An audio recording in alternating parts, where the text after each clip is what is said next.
and deny the lunar side, which is the receptive, the nurturing, the quiet, the yin quality within himself, right? Yeah. So this crescendo of female power allows men collectively and individually to react against that. And therefore, if there is any remaining conditioning that needs to be dealt with in the unconsciousness, in the unconscious about the feminine, they have the opportunity to do that. So last year for women, it was really, in terms of my work, what I observed, very much behind the scenes. You know, we're back to that play and being a prop master or moving scenery around. Women were working quietly, making preparations, but they were really in the shadows. This year is totally different. Women are front and center. The spotlight is on the balancing of the masculine and the feminine. Oh, wonderful. Yeah, and so I'm feeling then inwardly on the masculine side two responses, and one is, you know, anger, and you really need to have your head examined, and the other is a sense of relief. Because you see, if the masculine has been conditioned to hold the solar, and the woman has been conditioned to hold the lunar, it's only when the woman begins to reclaim this solar that the man can, to an equivalent degree, begin to relax back into the lunar. Oh, yeah. Himself. You see what I'm saying? Yes, I do. So there's a sense of relief I'm feeling with a lot of men, which is very welcome and interesting, I think. Well, yes, I would think that would be that way as well. It takes the pressure off, and the false beliefs and the acts that we adopt as part of our life routine can be dropped. Exactly. And it makes room for something, something new to be explored. Right. And there's an opportunity for different archetypes to show up, and beauty and compassion and love, which is sorely needed on the planet at this time. Yeah. Yeah, so the big job of the masculine, as I see it, is to really, I mean, we both have the job of throwing off our conditioning. Our conditioning is 180 degrees reversed. That's what it should be. But the job of the masculine is really to reclaim the heart, to reclaim the lunar, right? Yes. In order to balance himself out.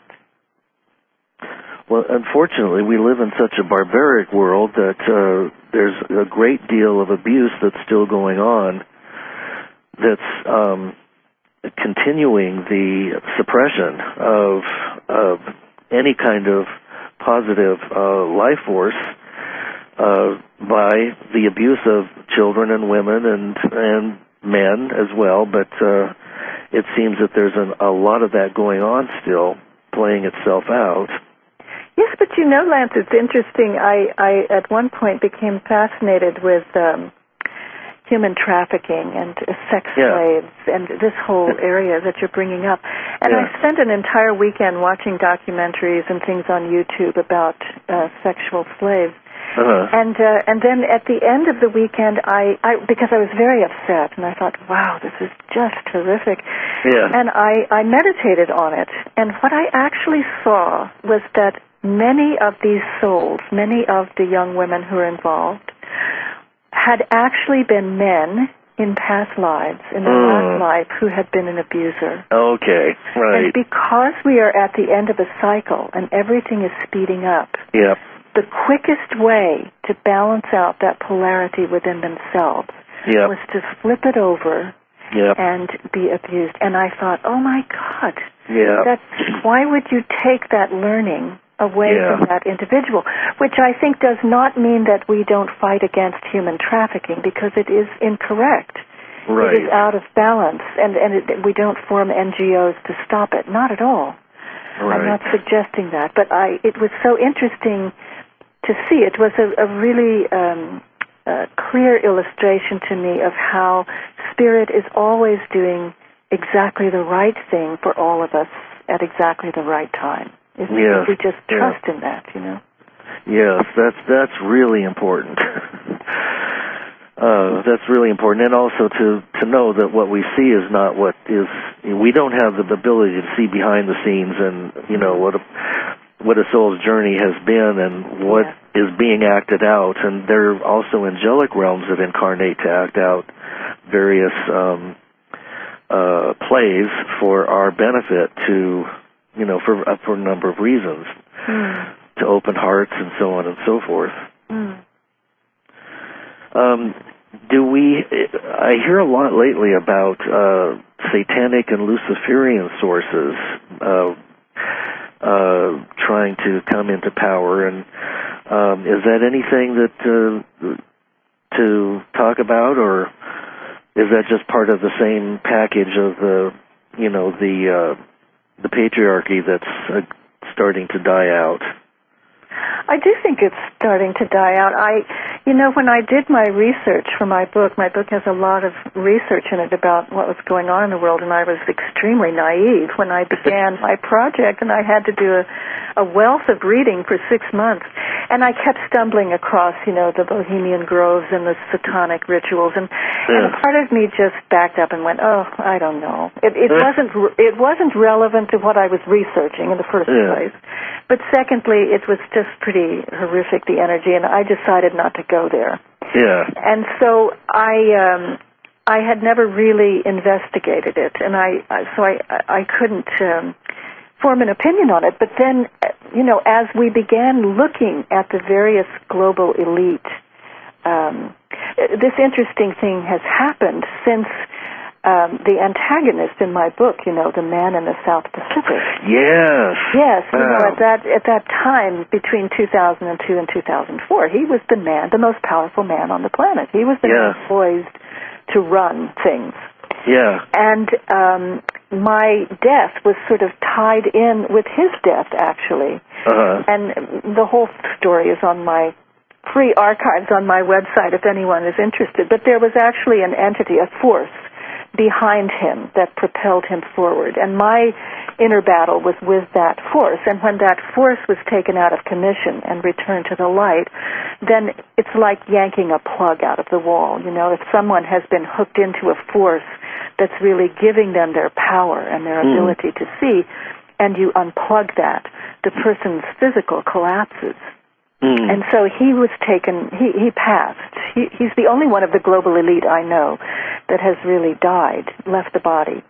But then, of course, there was a vacuum left in terms of the power structure. And so there were a couple of people who stood up and decided, all right, maybe it's time for me to make my play. And each time someone stands up, there are those light workers on the planet who begin focusing on them and return them to the light. So at some point there was someone who came to the forefront that I believe is commonly referred to as the Black Pope. Yes. That's the name that I've heard. Yes. And I don't know exactly what the tie was, but when I began looking into his energy, I did see that somehow that line ran through the Vatican. I wasn't sure exactly how. I don't think he was at the Vatican, but somehow his energy is tied in there. And I focused on him, and the first time I looked in meditation, I went, oh my God, this man really does kill children and drink their blood. I had never, as I said, I'd never wanted to really go there and admit it. But as soon as I focused on him, it was clear that I've never seen such I usually don't use the word evil, but his countenance was pure evil. Yes, I saw a visual of that myself. Oh my God! So, yeah. But he too was returned to the light. Interestingly enough. Oh, he has. So, So the game continues, Boy, the game's afoot, Watson. Well, what are some of the techniques that now that we've talked a little bit about the dark side, used by the masters to help us connect to Source, and how do you view Source? We're switching gears now. You're talking about the Ascended Masters, or we're not talking about the global elite anymore. No. Okay. The good guys, the light, the masters of light. So say again. How do we connect with them? Is that what you're asking? Yes. In other words, ultimately, who's in charge of this show? I know I'm kind of being silly about it, but people use the word source and God and creator and all that is and the infinite light and so on and so forth, and some say there just is consciousness. How do we connect to the highest energies or levels of consciousness within? Yeah, well, it's, again, we're back to how do we view it? Do we view it from the personal self or the universal self? Mm-hmm. But if we say, what is source? What is the highest power? We are. Mm. We are. I mean, this is what self-realization or enlightenment or awakening, that's what that means. It simply means that one realizes, oh, I am that, thou art that, all of this is that, as they say in Zen, right? That which can't be described, that which can't be named, can only be experienced. So once the personal self is completely eradicated, we become that, the universal self. We become source. We always have been. It was just overshadowed by the personal self. And so this is literally what unity means. We are all that. We are simply, I suppose you could think of it as just taking a strand of luminosity and splitting it into all of its rainbow colors, right? And then splitting those into different frequencies and different dimensions of color. And then suddenly, you have a whole planet that's populated with human souls. But really, we came from that, we contain that one strand of luminosity. We always have. Wow. Yeah, and so we just eventually go home. That's what the yearning, when one steps on a spiritual path, that's exactly what that yearning is that can't really be put into words. It's just wanting to go home again, isn't it? Yes. And it seems like a lot of people are feeling that today, myself included. Lucia, where is your website before we have to sign off? And tell us where they can find your book and find out more about you. Yes, I've got my little bonus books up for your readers, actually. Oh. Yeah, so they can get it at a discounted rate if they want it. Oh, wonderful. But, the website is unpluggedfromthepatriarchy.com.